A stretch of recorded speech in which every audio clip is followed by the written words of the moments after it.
6 खासदार निश्चित झाले. हो.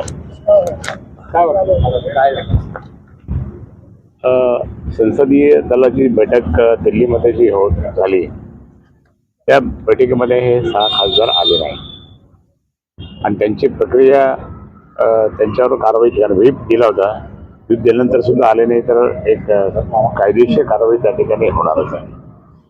कायदेशीर कारवाई याच करता आपण सर्वांना म्हणजे शिवसेना पक्षाने उद्धवसाहेब बाळासाहेब ठाकरे यांच्या पक्षाने सगळं काही ईमेलमध्ये व्हॉट्सअपमध्ये त्यांच्या घरी पत्र हे सगळं पाठवलं होतं. पण त्यांना मिळालंही, परंतु मिळाल्यानंतर सुद्धा ते आले नाही. तर त्यामुळे त्यांनी पक्षाशी द्रोह केला, विद्रोह केला. आणि म्हणून मी या ठिकाणी हे सांगेल की त्यांनी योग्य केलं नाही. हे 6च्या 6 खासदार माननीय उद्धवसाहेबांच्या नेतृत्वाखालील मशालवर निवडून आले आणि त्यांनी आता ही गद्दारी केली. ही गद्दारी पक्षाची केली, ही गद्दारी त्याच्या मतदारसंघातील केली, त्या मतदारसंघातील लोकांशी केली. म्हणून हे यांच्यावर कारवाई झाली पाहिजे ही भूमिका आमच्या पक्षाची आहे. आणि म्हणून मी या ठिकाणी आता संजय राऊत साहेबांचे मी स्टेटमेंट पाहत होतो, त्याचप्रमाणे बाकीच्या इतरांचेही वाक्य कोणी काय बोललो कोणी काय बोलला. आज संजय राऊत साहेब बोलतात म्हणून कोणीतरी काहीतरी त्यांना बोलतं. एक ती बाई कोण आहे ते नवीन ती वाघमारे, किती वाघमारेला माहिती नाही तिच्या वडिलांनी. हे वाघमारे बाई म्हणते की यांना ठाण्याचं हॉस्पिटलमध्ये मी बेड ठेवलेलं आहे. अरे तुम्हाला आता काळ असं बदलतो ना, सरकार येतं सरकार जातं, त्यावेळेस तुमची ही अवस्था होणार आहे. आमची नाही होणार. आमचं इथं संपलं आता. आता खूप हाय झालं, आता अति झालं. पण आता मात्र याच्यानंतर आमचे दिवस येतील. आणि मग ही वाघमारे बाई कोण आहे, तिने तिच्या आईवडिलांनी काही वाघ मारले की नाही माहिती नाही, पण आडनाव वाघमारे आहे. तर त्या बाईंनी मी सांगेल की तू असं म्हणतेस की नाही आता बेड रिकामा ठेवलेलं आहे, आता हे बेड तुमच्यासाठीच कामा येणार आहे. आणि म्हणून मी या ठिकाणी सांगेल की हे योग्य नाही आहे. एक एक खासदार जर पाहिले तर आम्ही मराठवाड्यामध्ये माझे 3 खासदार या ठिकाणी गेले. ते तिन्ही खासदार त्या ठिकाणी मी किती वेळेस किती वेळेस त्या ठिकाणी जायचं. उद्धवसाहेब गेले, माननीय बाळासाहेब गेले, उद्धवसाहेब गेले, त्याच्यानंतर आदित्यसाहेब गेले, आम्ही किती वेळेस गेलो आणि यांना निवडून आणण्याचं काम सुद्धा झालं. आज पक्ष संघटना मजबूत केली आणि म्हणून ते निवडून आले. आज मला सांगा की इतके निवडून आल्यानंतरची परिस्थिती काय. आता लोक त्यांना आता सोडणार नाही.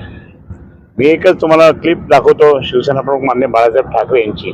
ही क्लिप तुम्हाला दाखवतो म्हणजे तुम्हाला ती क्लिप दाखवल्यानंतर तुम्हाला मी या आता शिंदे गटाचं बोलेल मी.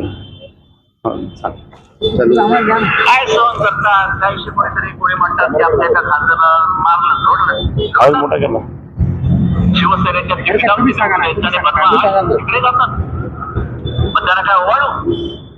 आणि आता प्रश्न विचारला की सत्ता उद्या तुमच्या हातामध्ये सत्ता आली आणि तुमचे आमदार तिकडे गेले तर मात्र आज तुम्हाला सांगतो सगळ्यांना यापुढे एक आमदार शिवसेनेचा फुटला तर मात्र कायद्याची पर्वा न करता त्याला रस्त्यात तुडवा.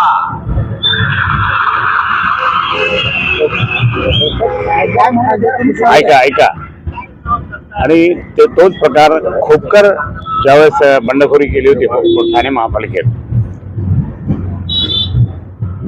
आनंद दिघे साहेबांनी तो काय प्रकार केला होता, त्याला तोडवला होता. त्यावेळेस हे तिथे कोपऱ्यात होते शिंदे साहेब. परंतु ज्या शिवसैनिकांनी त्या ठिकाणी त्यांना टोकलं नंतर तो मृत्युमुखी पडला. म्हणजे दंडच झाला. तो गद्दारी करण्याचा त्या ठिकाणी दंड झाला.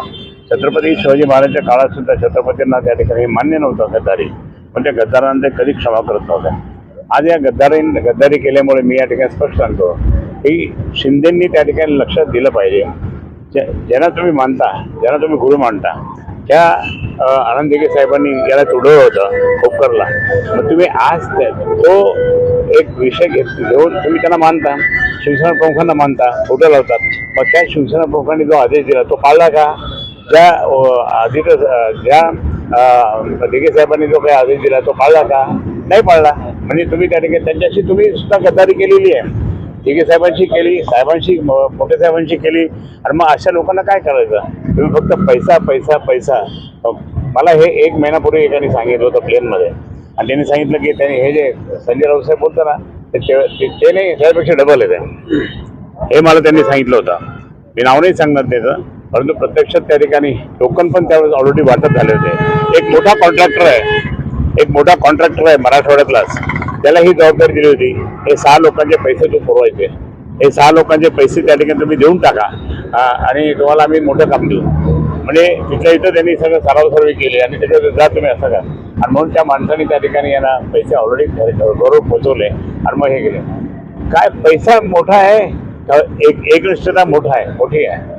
तुम्ही एकनिष्ठता असाल तर जनता सुद्धा तुम्हाला डोक्यावर बसेल. पण अशा पद्धतीने पाहिलं तर हे काय बरोबर नाही आहे. आम्हाला इतका संतप्त राग येतो आम्हाला खूप या डोक्याचा.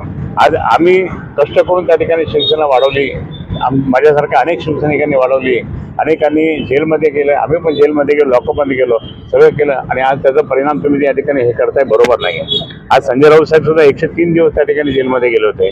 आज आम्ही कोणतेही त्या ठिकाणी मी सांगतो आम्ही काही भीत नाही. आम्ही बाळासाहेबांचे कडवट शिवसैनिक आहोत आणि त्यामुळे जो आदेश बाळासाहेबांचा, जो आदेश उद्धव साहेबांचा आला तो आम्ही त्याप्रमाणे त्या ठिकाणी वागणार आहोत. यांना सोडणार नाही. पैसे दिले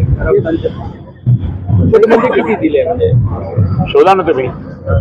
मी तुम्हाला नंतर एकट्यामध्ये काहीतरी नाव सांगेल, तुम्ही जाऊन ते झाड टाका, त्या माणसाला बोला, मी बोला नाव सांगेल ना त्याचं. आता नाही सांगा. 15 कोटी रुपये ऍडव्हान्स दिल्याची माहिती दिलेली आहे. त्याच्यापेक्षा थोडं जास्त आहे ऍडव्हान्स मध्ये आणि टोटल जे आहे ना 50 त्याच्यापेक्षा जास्त आहे. त्यांनी 50 सांगितले, त्याच्यापेक्षा जास्त आहे.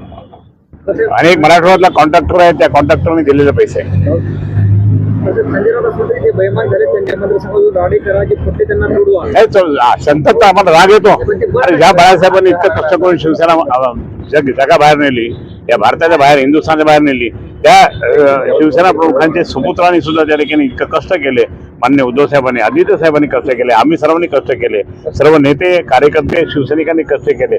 जनतेने मतदान केलं उद्धव साहेबांच्या मशालला आणि इतकं असताना ते फुटले, हे बरोबर नाही. मी अनेकांचे सकाळपासून मला अनेकांचे फोन आले नागरिकांचे, त्यांनी सांगितलं नाही हे बरोबर नाही आहे, हे काय चाललं. लोकशाही संपुष्टात आणली, लोकशाही ह्या आता राजकारण्यांनी संपुष्टात आणली आणि म्हणून या लोकशाहीचा त्या ठिकाणी जे बिमोड व्हायला लागला तर ते योग्य नाही आहे, चांगलं नाही. आता मी स्वतः त्या ठिकाणी मी उज्ज्वल निकम साहेबांचं हे पाहत होतो क्लिप, तर त्या क्लिपमध्ये त्यांनी सांगितलं, त्यांनी स्पष्ट सांगितलं, ते स्पष्ट सांगितलं त्यांनी की हे ते इलिगल झालेलं आहे सगळं. बोला आता. ऑपरेशन टायगर अंतर्गत ऑपरेशन टायगर 2.0 राबवलं जे नाराज आमदार आहेत, तुमचे खासदार नगरसेवक आहेत, तुम्ही केला तसं आता कोणी जाणार नाहीये. त्यांना खासदारांची गरज होती कारण ते बिल सबमिट करून पास करून घ्यायचे होते म्हणून ते. आता विधानसभा वगैरे त्याचं काही हे नाहीये, विधानसभा निवडणूक सुद्धा लांब आहे. काही आमदारांनी शिंदे जे ऑपरेशन करतात ते यशस्वीच होतं. नाही, उदय सामंतांचंच त्या ठिकाणी ऑपरेशन होणार होतं. 22 आमदार घेऊन ते गेले होते भाजपकडे, त्यांचंच ऑपरेशन होणार होतं. पण त्यांचं ऑपरेशन ते शिंदेनी त्यांची स्टाईल असं पाहिल्याबरोबर ते गेले पडून आणि ते आता मग शिंदे साहेबांचे पाय दाबायला लागले. उदय सामंत यांनी व्हॉट्सअपला ट्रेंड्स ठेवले, मोठे मोठे गार केले, गंमत मध्ये एकनाथ शिंदेचा फोटो ठेवला तेव्हा काय केलं. व्हॉट्सअपला ट्रेंड्स ठेवले उदय सामंत यांनी, मोठे मोठे गार केले गंमत मध्ये. आता पहा तुम्ही काय होतं पुढं. मी तुम्हाला सांगतो की हे टिकणार नाही. आज इतकं एकदम हाईट झालं यांची हाईट. शेवटी लोक जनता आहे ना, जनतेला कळतं ना हे काय चाललं म्हणून. काल परवापासून माझ्याकडे इतके फोन यायला लागले शिवसैनिकांचे, नागरिकांचे, हे बरोबर नाही म्हणून. आणि म्हणून आता नागरिकांना सांगितलं आता तुम्हीच उठाव करा. आम्ही आहोत, आमच्या सोबत तुम्ही राहा. आम्हाला उठाव करावाच लागले यांच्या विरोधामध्ये. हिंदी में सर